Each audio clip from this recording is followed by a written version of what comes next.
So hello everyone, welcome back to my channel once again.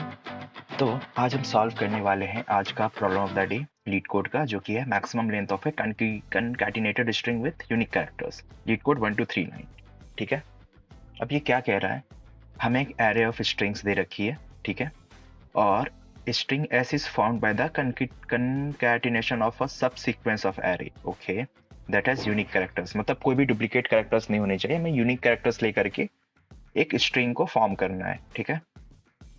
और वो maximum possible length, तो जितनी possible length हम बना सकें, तो हमें एक स्ट्रिंग एरे दे रखी है, जैसा हम देख सकते हैं टेस्ट केस में, U N I Q U E, है ना। और कोई भी रिपीटेटिव कैरेक्टर नहीं होनी चाहिए जब भी हम कोई स्ट्रिंग बना रहे होंगे, इनको जोड़ करके। ठीक है। अब जैसे इन्हें सब सीक्वेंस का है, तो सब सीक्वेंस क्या होता है, तो वो एक एरे होता है that can be derive from another array, मतलब किसी दूसरे एरे से हम उसको निकाल सकते हैं bye deleting some or no elements without changing the order of the remaining element. मतलब हम ऑर्डर को चेंज नहीं कर रहे होंगे, मतलब ये नहीं कि आई क्यूब पहले आ गए और यूएन बाद में आ जाए, तो ऑर्डर चेंज नहीं होगा, ऑर्डर उसी वे में रहेगा। बाकी हम बीच में से कोई एलिमेंट डिलीट कर सकते हैं। ठीक है। जैसे suppose U N I Q में एन डिलीट कर दिया और यू आई क्यू को जोड़ दिया, तो ये चलेगा। हाँ, बस ये नहीं होगा कि आई क्यू पहले आ जाए यूएन के, तो वो ऑर्डर ब्रेक हो जाएगा। तो इस तरीके से नहीं होना चाहिए। तो आई होप क्वेश्चन क्लियर होगा हमें क्या करना है। तो जैसे एक टेस्ट केस देख लेते हैं। तो इनने दे रखा है U N I Q U. ठीक है। तो इसके कौन कौन से सब सीक्वेंस बन सकते हैं, तो एक एम्प्टी हो सकता है खुद, एक U N I Q U E, है ना। और फिर यू एन आई क्यू भी हम ऐड कर सकते हैं, तो इसमें रिपीटेटिव कैरेक्टर्स नहीं है, तो U N plus I Q. ठीक है। और एक आई क्यू यू ई भी पॉसिबल है ना, क्योंकि इसमें कोई रिपीटेटिव कैरेक्टर्स नहीं है और हम इसे ऐड कर सकते हैं। तो मैक्सिमम लेंथ कितनी बन पा रही है, तो 4 बन पा रही है, यही हमें रिटर्न कराना है आउटपुट में। ठीक है। तो आई होप क्वेश्चन क्लियर होगा। तो अब इसे सॉल्व कैसे करेंगे, तो जैसा कि हमें दिख रहा है कि यहाँ पे हमें दो कंडीशन बनती हुई नजर आ रही है। क्या कि एक तो हमें ये चेक करना पड़ेगा कि वो डुप्लीकेट है या नहीं।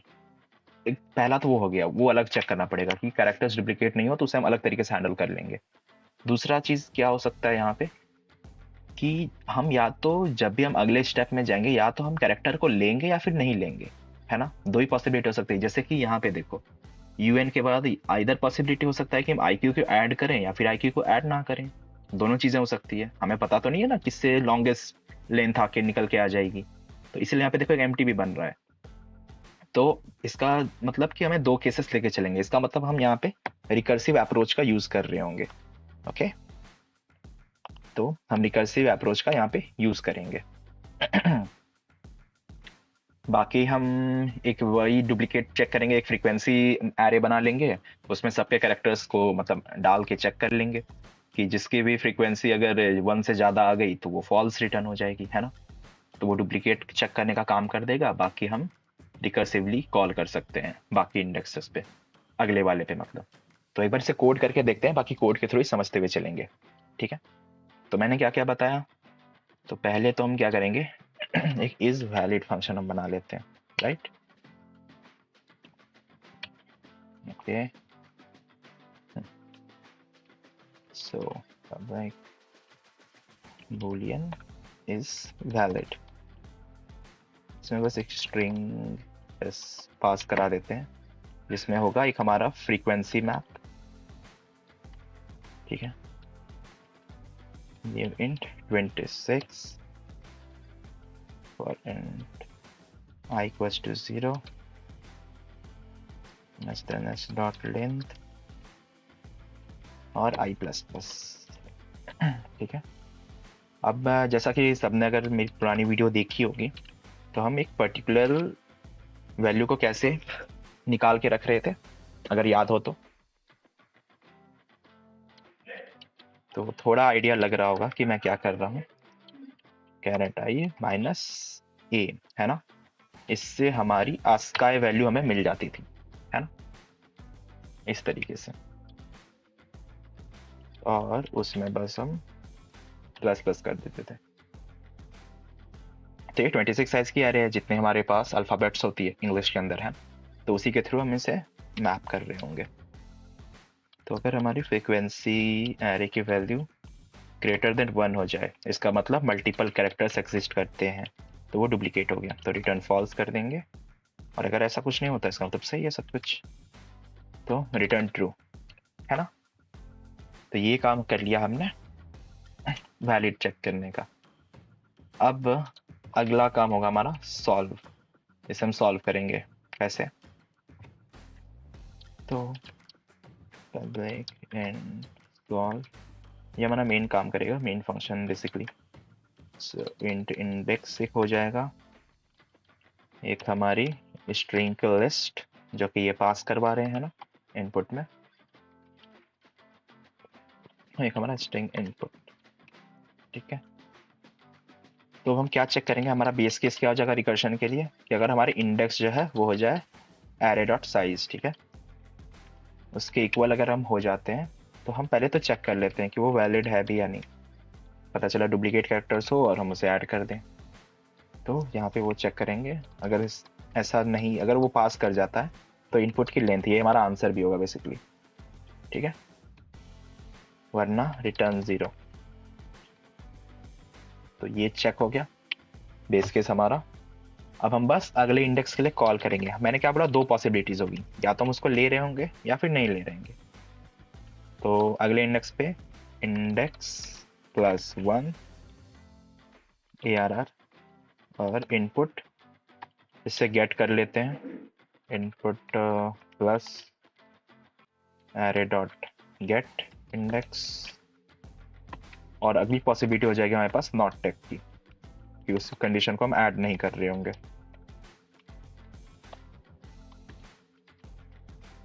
सो एरर और इनपुट। ठीक है, और फाइनली दोनों की जो मैक्सिमम लेंथ हो वो रिटर्न करा देंगे। सो मैथ डॉट मैक्स टेक और नॉट टेक। तो ये थी हमारी सॉल्व फंक्शन, और बाकी इज वैलिड हमारा चेक कर लेगा यहाँ पे, और बस हम अपने मेन वाले फंक्शंस पे इनको फाइनली रन कर सकते हैं। रिटर्न सॉल्व,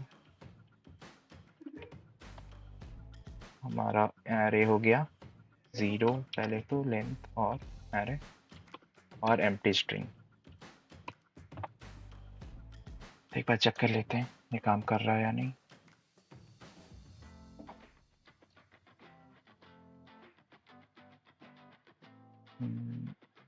ओके, तो ये सही चल रहा है। ठीक है, तो एक बार हम इसे ड्राई रन करके देख लेते हैं कि हमने क्या क्या कर लिया। ठीक है तो जैसे कि हम पहला ही टेस्ट केस ले लेते हैं। एक सेकेंड में से साइड कर दूं।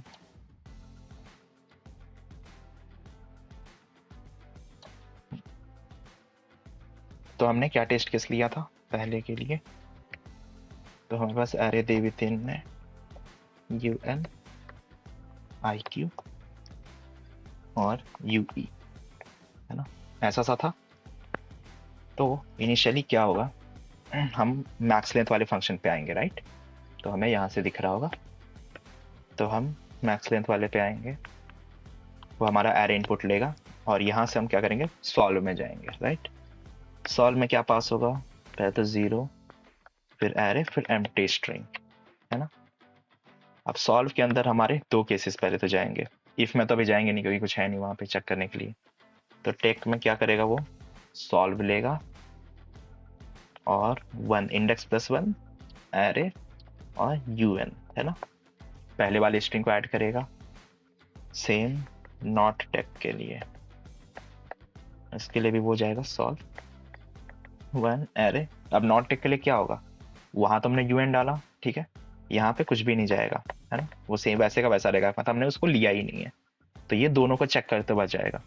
अब अगला केस क्या होगा, अब इनको ये वापस रिकर्सिव कॉल होगा, है ना, तो ये वापस इधर आ जाएगा सॉल्व 1 ARR और UN। ठीक है, अब ये इसके लिए फर्दर दो केसेस निकलेंगे अपने, है ना, कि अगले वाले करेक्टर को या तो हम ऐड कर रहे होंगे या नहीं कर रहे होंगे। तो अगर हम ऐड कर रहे होंगे तो इस तरह से हो जाएगा ये सॉल्व 2 ARR और UN IQ, है ना। और अगर हमने इसे ऐड नहीं किया तो वो हो जाएगा सॉल्व 2 ARR और UN, है ना। सेम हम इस वाले को फिर से कॉल करेंगे, तो ऐसा नहीं है कि हम सिर्फ टेक वाले को ले रहे हैं, तो एक एक करके हमें करना पड़ेगा। पहले तो ये सारे जब हम सबको लेते हुए चल रहे हैं, अगर हम सारे टेक वाले केसेस को लेंगे, उसके बाद जब इसका इंडेक्स आउट ऑफ बाउंड हो जाएगा तो फिर हम इनको चेक करना स्टार्ट करेंगे, नॉट टेक वाले को। ठीक है, कि अगर इनको लेते हैं तो क्या सिनेरियो बनता है। तो इस तरीके से करते हुए फाइनली हमें ये अपना आंसर रिटर्न कर देगा। तो आई होप थोड़ा क्लियर हो रहा होगा। तो अगर थोड़ा और आप लोग ड्राई रन करके से देख सकते हो और नीचे जा करके, तो आपको आइडिया लग जाएगा किस तरीके से काम कर रही है। तो वैसे तो आंसर हमारा ये हो जाएगा UNIQ, ठीक है। तो यहीं से हमें आंसर मिल जाएगा वैसे तो। हाँ, लेकिन अगर आपको और ड्राई रन करना है तो आप देख सकते हो चेक करने के लिए, ठीक है। तो आई होप ये सोल्यूशन क्लियर होगा किस तरीके से हम काम कर रहे हैं। बाकी रिकर्शन के लिए हमें एक चीज़ ध्यान में रखनी पड़ती है, वो होती है रिकर्सिव लीप ऑफ फेथ, ठीक है। मतलब आप बस लिख दो और भरोसा रखो अपने कंडीशंस पे, क्योंकि बहुत बार ये तो रिकर्शन में फिर भी हम जैसे ड्राई रन करके देख रहे हैं, वरना बहुत बार ऐसे होते हैं सिनेरियो कि आप नहीं जा सकते सारे केसेस के अंदर चेक करते हुए, ठीक है। तो आपको भरोसा रखना पड़ेगा कि हाँ मैंने जो लिखा वो सही काम कर रहा है। तो बस यार यही था आज की वीडियो में। बाकी फिर मिलते हैं अगली वीडियो में, ठीक है। तब तक take care, bye, keep coding, keep exploring and do like, share and subscribe the channel, okay. See you guys.